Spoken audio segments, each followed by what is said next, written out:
Levy ग्रंथ अध्याय 12। प्रभु ने मूसा से कहा, इज़राइलियों से कहो, यदि कोई स्त्री पुत्र प्रसव करेगी तो वह 7 दिन तक अशुद्ध रहेगी, जैसे वह ऋतुकाल में अशुद्ध रहती है। 8वें दिन पुत्र का खतना किया जाएगा। इसके बाद वह प्रसव के रक्तस्राव से 33 दिन तक अशुद्ध रहेगी। जब तक उसके शुद्ध होने के दिन पूरे नहीं हो जाएंगे, तब तक वह ना तो किसी पवित्र वस्तु का स्पर्श करेगी और न पवित्र स्थान में प्रवेश करेगी। यदि वह कन्या प्रसव करेगी तो वह 2 सप्ताह तक अशुद्ध रहेगी, जैसे वह ऋतुकाल में अशुद्ध रहती है। वह प्रसव के रक्तस्राव से 66 दिन तक अशुद्ध रहेगी। जब उसके शुद्धिकरण के दिन पूरे हो जाएंगे, तब उसने चाहे पुत्र प्रसव किया हो या कन्या, वह दर्शन कक्ष के द्वार के सामने याजक के पास होम बलि के लिए 1 वर्ष का मेमना और प्रायश्चित बलि के लिए एक कबूतर या एक पंडुक लाए। याजक उनको प्रभु के सामने चढ़ाकर उसके लिए प्रायश्चित विधि संपन्न करेगा। इस प्रकार वह प्रसव के रक्तस्राव से शुद्ध हो जाएगी। यही पुत्र या कन्या प्रसव करने वाली स्त्री के नियम हैं। यदि वह एक मेमना ना चढ़ा सके, तो वह 2 पंडूक या 2 कबूतर चढ़ाए, एक होम बलि के लिए और एक प्रायश्चित बलि के लिए। इस प्रकार याजक उसके लिए प्रायश्चित विधि संपन्न करेगा और वह शुद्ध हो जाएगी। अध्याय 13। प्रभु ने मूसा और हारून से यह कहा, यदि किसी मनुष्य के चमड़े पर सूजन, पपड़ी या फूल दिखाई पड़े और चमड़े में चर्म रोग हो जाने का डर हो, तो वह मनुष्य याजक हारून अथवा उसके पुत्रों में किसी के पास लाया जाए। याजक उसके शरीर के रोगग्रस्त अंश की जांच करे। यदि उस रोगग्रस्त अंश के रोएं सफ़ेद हो गए हों और वह रोग चमड़े के भीतर तक दिखाई दे, तो वह कोढ़ जैसी बीमारी है। याजक जांच करने के बाद उस मनुष्य को अशुद्ध घोषित करेगा।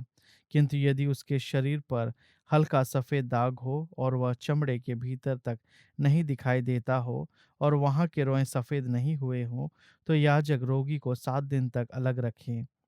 याजक 7वें दिन उसकी फिर जांच करे, और यदि वह देखे कि उसका दाग ज्यों का त्यों है और नहीं बढ़ा है, तो याजक उसे फिर 7 दिन तक अलग रखे। यदि याजक फिर 7वें दिन उसकी जांच करने पर देखे कि वह दाग कुछ हल्का हो गया है और वह दाग चमड़े पर नहीं फैला है, तो याजक उस व्यक्ति को शुद्ध घोषित करे। वह दाग केवल पपड़ी थी। वह अपने कपड़े धोने के बाद शुद्ध माना जाएगा। किंतु यदि याजक द्वारा शुद्ध घोषित किए जाने के बाद पपड़ी चमड़े पर बढ़ने लगी है, तो उस व्यक्ति को फिर याजक के पास आना चाहिए। यदि याजक दूसरी बार जांच करते समय देखता है कि पपड़ी बढ़ी है, तो वह उस व्यक्ति को अशुद्ध घोषित करेगा। वह चर्म रोग ही है। जब किसी मनुष्य पर कोढ़ जैसा रोग दिखाई पड़े, तो वह याजक के पास लाया जाए। यदि याजक उसकी जांच करने पर देखे कि चमड़ी पर सफ़ेद सी सूजन है और वहाँ के रोएं सफ़ेद हो गए हैं और वहाँ के मांस पर चमड़ा नहीं है, तो वह पुराना चर्म रोग है। याजक उस व्यक्ति को तुरंत अशुद्ध घोषित करेगा। वह उसे पहले कुछ समय तक अलग नहीं करेगा। वह अशुद्ध ही है। किंतु यदि चर्म रोग उसके सारे शरीर से फूट पड़ा हो और रोगी के चमड़े पर सिर से पैर तक फैल गया हो, तो याजक उसकी अच्छी तरह जांच करेगा। यदि वह रोग सारे शरीर पर फैल गया हो, तो याजक उस व्यक्ति को शुद्ध घोषित करेगा। पूरा शरीर सफेद हो गया है, इसलिए वह शुद्ध है। किंतु यदि इसके शरीर पर चमड़ा नहीं है, तो वह अशुद्ध है। यदि याजक देखता है कि उस पर कहीं कहीं चमड़ा नहीं है, तो वह उसे अशुद्ध घोषित करेगा, क्योंकि जिस मांस पर चमड़ा नहीं है वह अशुद्ध है। यह चर्म रोग है। यदि उसका शरीर फिर सफ़ेद हो जाता हो, तो वह याजक के पास जाए, और यदि जांच करने पर याजक देखे कि वह सफ़ेद हो गया है, तो याजक उस रोग को शुद्ध घोषित करे। वह शुद्ध माना जाएगा। यदि किसी के शरीर पर फोड़ा निकले और वह फिर अच्छा हो जाए, किंतु फोड़े के स्थान पर एक सफ़ेद सी सूजन या हल्का लाल दाग हो जाए, तो वह अपने को याजक को दिखाए। जब याजक जांच करने पर यह देखे कि वह दाग चमड़े के भीतर तक दिखाई पड़ता है और वहाँ के रोएं सफ़ेद हो गए हैं, तो याजक उसे अशुद्ध घोषित करे। वह फोड़े के स्थान पर निकला हुआ चर्म रोग है। परंतु यदि याजक जांच करने पर देखे कि वहां की रोएं सफेद नहीं है और वह दाग चमड़े के भीतर तक दिखाई नहीं देता है और उसकी सफेदी कम हो गई है, तो याजक उसे 7 दिन तक अलग रखे। यदि वह रोग चमड़े पर फैल जाए तो याजक उसे अशुद्ध घोषित करे, यह रोग है। पर यदि वह दाग ज्यों का त्यों रहता है और बढ़ता नहीं, तो वह फोड़े का दाग है। याजक उस व्यक्ति को शुद्ध घोषित करे। यदि किसी के चमड़े पर जलने का घाव हो और उस पर हल्का लाल या सफेद दाग पड़ जाए और याजक जांच करने पर देखे कि वहां के रोए सफेद हो गए हैं और वह चमड़े के भीतर तक दिखाई देता है, तो वह जलने के दाग से फूटा हुआ चर्म रोग है। याजक उस व्यक्ति को अशुद्ध घोषित करे, यह चर्म रोग ही है। लेकिन यदि याजक जांच करते समय देखे कि वहां के रोए सफेद नहीं है और वह चमड़े के भीतर तक नहीं दिखाई देता है और उसकी सफेदी कम हो गई है, तो याजक उस व्यक्ति को 7 दिन तक अलग रखे। 7वें दिन याजक फिर उसकी जांच करे। यदि इसके बाद वह दाग चमड़े पर और अधिक फैल गया हो, तो याजक उसे अशुद्ध घोषित करे, वह चर्म रोग ही है। परंतु यदि वह दाग ज्यों का त्यों है और बढ़ता नहीं और उसकी सफेदी कम हो गई है, तो वह जलने का दाग है। याजक उसे शुद्ध घोषित करे, क्योंकि वह जलने का दाग ही है। यदि किसी पुरुष या स्त्री के सिर पर ठुड्डी पर कोई रोग दिखाई दे और याजक जांच करने पर यह देखे कि वह रोग चमड़े के भीतर तक है और वहां के बाल पतले और पीले हैं, तो याजक उसे अशुद्ध घोषित करे। यह खाज सिर पर ठुड्डी का चर्म रोग है। लेकिन यदि याजक खाज की जांच करते समय देखे कि वह चमड़े में भीतर तक नहीं दिखाई दे रहा है और उस पर काले बाल नहीं है, तो याजक उस रोगी को 7 दिन तक अलग रखे। यदि 7वें दिन याजक जांच कर देखे कि वह खाज नहीं फैली है और उस पर पीले रोए नहीं है, तो वह खाज चमड़े के भीतर तक नहीं दिखाई दे रही है, तो खाज वाले स्थान को छोड़कर उस व्यक्ति के शेष बाल मुड़ा दिए जाए। इसके बाद याजक रोगी व्यक्ति को 7 दिन तक अलग रखे। यदि 7वें दिन याजक खाज की जांच करे और देखे कि वह चमड़े पर और अधिक नहीं फैली है और चमड़े के भीतर तक नहीं दिखाई दे रही है, तो याजक उसे शुद्ध घोषित करे। वह अपने वस्त्र धो ले, इसके बाद वह शुद्ध माना जाएगा। लेकिन यदि शुद्धिकरण के बाद खाद चमड़े पर फैल जाए और याजक जांच करते समय यह देखे कि खाद चमड़े पर फैल गई है, तो याजक को पीले बालों पर ध्यान देने की आवश्यकता नहीं है, वह व्यक्ति अशुद्ध ही है। यदि याजक यह देखे कि खाद ज्यों की त्यों है और उस पर काले बाल उग गए हैं, तो रोग अच्छा हो गया है और वह व्यक्ति शुद्ध है। याजक उसे शुद्ध घोषित करेगा। यदि किसी पुरुष या स्त्री के सिर पर सफेद दाग है और याजक जांच करते समय यह देखे कि उसके चमड़े के दाग सफेद हैं और उनकी सफेदी कम होती जा रही है, तो वह समझे कि वह उसके चमड़े पर निकली हुई दाद है। ऐसा व्यक्ति शुद्ध है। यदि किसी मनुष्य के सिर के बाल झड़ गए हों, तो वह गंजा है, वह शुद्ध है। यदि उसके सिर के सामने के बाल झड़ गए हों, तो वह आधा गंजा है, वह भी शुद्ध है। किंतु यदि उसके सिर या सामने के गंजे भाग पर हल्का लाल दाग दिखाई दे, तो यह उसके सिर या माथे का चर्म रोग है। यदि याजक उस व्यक्ति की जांच करते समय देखे कि सिर या माथे पर चर्म रोग जैसी कोई हल्की लाल सूजन है, तो वह व्यक्ति रोगी और अशुद्ध है। याजक उसे अशुद्ध घोषित करे, क्योंकि यह उसके सिर पर चर्म रोग है। चर्म रोगी फटे कपड़े पहन ले, उसके बाल बिखरे हुए हो, वह अपना मुंह ढककर अशुद्ध अशुद्ध चिल्लाता रहे। वह तब तक अशुद्ध रहेगा जब तक उसका रोग दूर न हो। वह अलग रहेगा और शिविर के बाहर निवास करेगा। जिस वस्त्र पर फफूंदी के दाग हो, चाहे वे ऊन या छलटी के वस्त्र पर हो, चाहे छलटी या ऊन के बुने या बिने हुए कपड़े पर हो, चमड़े पर हो या चमड़े की बनी वस्तु पर, यदि वे दाग वस्त्र पर, चमड़े पर, बुने या बिने हुए कपड़े पर अथवा चमड़े की बनी किसी वस्तु पर हो या लाल रंग की हो, तो वह फफूंदी है, उसे याजक को दिखाना चाहिए। याजक जांच करने के बाद उस दाग वाली वस्तु को 7 दिन तक अलग रखे। जब 7वें दिन वह उस दाग वाली वस्तु की फिर जांच करे और देखे कि उस वस्तु पर, बुने या बिने हुए कपड़े पर या चमड़े की बनी वस्तु पर का दाग बढ़ गया है, तो वह विषालु फफूंदी है। वह वस्तु अशुद्ध मानी जाएगी। वह दाग वाला वस्त्र, ऊन या छलटी का बुना या बिना हुआ कपड़ा या चमड़े की बनी वस्तु जला दी जाएगी। यह विषालु फाफूंदी है, उसे जला दिया जाएगा। परंतु यदि याजक जांच करते समय देखे कि वह दाग वस्तु बुने या बिने हुए कपड़े या चमड़े की बनी हुई वस्तु पर नहीं बढ़ा है, तो याजक उस वस्तु को धुला दे और फिर 7 दिन तक अलग रखवाए। यदि याजक यह देखे कि धुलाई के बाद दाग का रंग नहीं बदला और नहीं बढ़ा है, तो वह वस्तु अशुद्ध है, उसे जला दिया जाएगा, चाहे वह दाग सामने की ओर हो या पीछे की ओर। किंतु यदि याजक दाग वाली वस्तु की धुलाई के बाद उसकी जांच करते समय देखे कि वह दाग कम हो गया है, तो उस वस्त्र या उस चमड़े से या बुने या बिने हुए कपड़े से उस दाग वाले भाग को काट दे। इसके बाद यदि उस वस्त्र या उस बुने हुए कपड़े या चमड़े की उस वस्तु पर वह दाग फिर दिखाई दे, तो वह एक फैलने वाला चर्म रोग है। जिस पर वह दाग होगा उसे आग में जला दिया जाएगा। किंतु वह वस्त्र या बुने या बिने हुए कपड़े या चमड़े की वह वस्तु जिसके धोने पर दाग निकल गया हो, फिर धोया जाए। इसके बाद वह शुद्ध मानी जाएगी।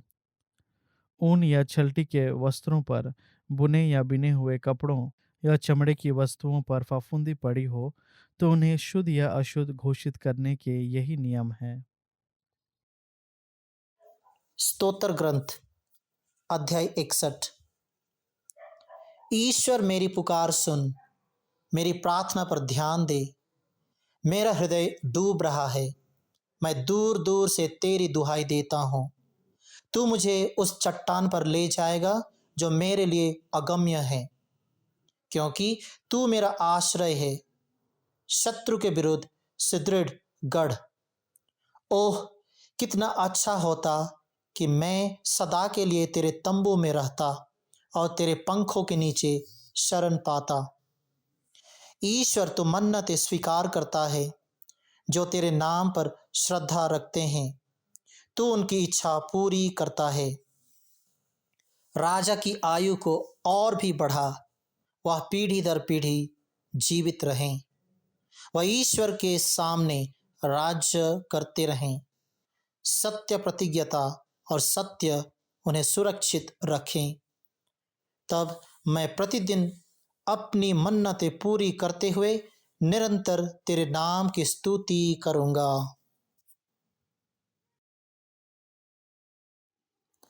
प्रेरित चरित्र अध्याय 3। लंगड़े को स्वास्थ्य लाभ। पेतरुस और योहन तीसरे पहाड़ की प्रार्थना के समय मंदिर जा रहे थे। लोग एक मनुष्य को ले जा रहे थे जो जन्म से लंगड़ा था। वे उसे प्रतिदिन लाकर मंदिर के सुंदर नामक फाटक के पास रखा करते थे, जिससे वह मंदिर के अंदर जाने वालों से भीख मांग सके। जब उसने पेतरुस और योहन को मंदिर में प्रवेश करते देखा, तो उनसे भीख मांगी। पेतरुस और योहन ने उसे ध्यान से देखा। पेतरुस ने कहा, हमारी ओर देखो, और वह कुछ पाने की आशा से उनकी ओर देखता रहा। किंतु पेतरुस ने कहा, मेरे पास ना तो चांदी है और ना सोना, बल्कि मेरे पास जो वही तुम्हें देता हूँ। ईसा मसीह नाजरी के नाम पर चलो। और उनसे उसका दाहिना हाथ पकड़कर उसे उठाया। उसी क्षण लंगड़े के पैरों और टखनों में बल आ गया। वह उछलकर खड़ा हो गया और चलने फिरने लगा। वह चलते, उछलते तथा ईश्वर की स्तुति करते हुए उनके साथ मंदिर आया। सारी जनता ने उसको चलते फिरते तथा ईश्वर की स्तुति करते हुए देखा। लोग उसे पहचानते थे, यह वही था जो मंदिर के सुंदर फाटक के पास बैठकर भीख मांगा करता था। और यह देखकर कि उसे क्या हुआ है, वे अचंभे में पड़कर चकित थे। पेतरुस का भाषण। वह मनुष्य पेतरुस और यूहन्ना के साथ लगा हुआ था, इसलिए सब लोग आश्चर्यचकित होकर सुलेमान नामक मंडप में उनके पास दौड़े आए। पेतरुस ने यह देखकर उनसे कहा, इस्राएली भाइयों, आप लोग इस पर आश्चर्य क्यों कर रहे हैं और हमारी ओर से इस प्रकार क्यों ताक रहे हैं, मानो हमने अपने सामर्थ्य या सिद्धि से इस मनुष्य को चलने फिरने योग्य बना दिया है। इब्राहिम, इसहाक और याकूब के ईश्वर ने, हमारे पूर्वजों के ईश्वर ने अपने सेवक ईसा को महिमान्वित किया है। आप लोगों ने उन्हें पिलातुस के हवाले कर दिया और जब पिलातुस उन्हें छोड़कर देने का निर्णय कर चुका था, तो आप लोगों ने उन्हें अस्वीकार किया। आप लोगों ने संत तथा धर्मात्मा को अस्वीकार कर हत्यारे की रिहाई की मांग की। जीवन के अधिपति को आप लोगों ने मार डाला, किंतु ईश्वर ने उन्हें मृतकों में से जिलाया। हम इस बात के साक्षी हैं। ईसा के नाम में विश्वास के कारण उसी नाम ने इस मनुष्य को, जिसे आप देखते और जानते हैं, बल प्रदान किया है। उसी विश्वास ने इसे अब सबों के सामने पूर्ण रूप से स्वस्थ किया है। भाइयों, मैं जानता हूं कि आप लोग और आपके शासक भी यह नहीं जानते थे कि वे क्या कर रहे हैं। ईश्वर ने इस प्रकार अपना वह कथन पूरा किया जिसके अनुसार उसके मसीह को दुख भोगना था और जिसे उसने सब नबियों के मुख से घोषित किया था। आप लोग पश्चाताप करें और ईश्वर के पास लौट आएं, जिससे आपके पाप मिट जाएं और प्रभु आपको विश्रांति का समय प्रदान करे। तब वह पूर्व निर्धारित मसीह को अर्थात ईसा को आप लोगों के पास भेजेगा। यह आवश्यक है कि वह उस विश्वव्यापी पुनरुत्थान के समय तक स्वर्ग में रहें, जिसके विषय में ईश्वर प्राचीन काल से अपने पवित्र नबियों के मुख से बोला। मूसा ने तो कहा, प्रभु ईश्वर तुम्हारे भाइयों में से तुम्हारे लिए मुझ जैसा एक नबी उत्पन्न करेगा। वह जो कुछ तुम लोगों से कहेगा, तुम उस पर ध्यान देना। जो उस नबी की बात नहीं सुनेगा, वह प्रजा में से निकाल दिया जाएगा। सामुएल और सभी परवर्ती नबियों ने इन दिनों की भविष्यवाणी की है।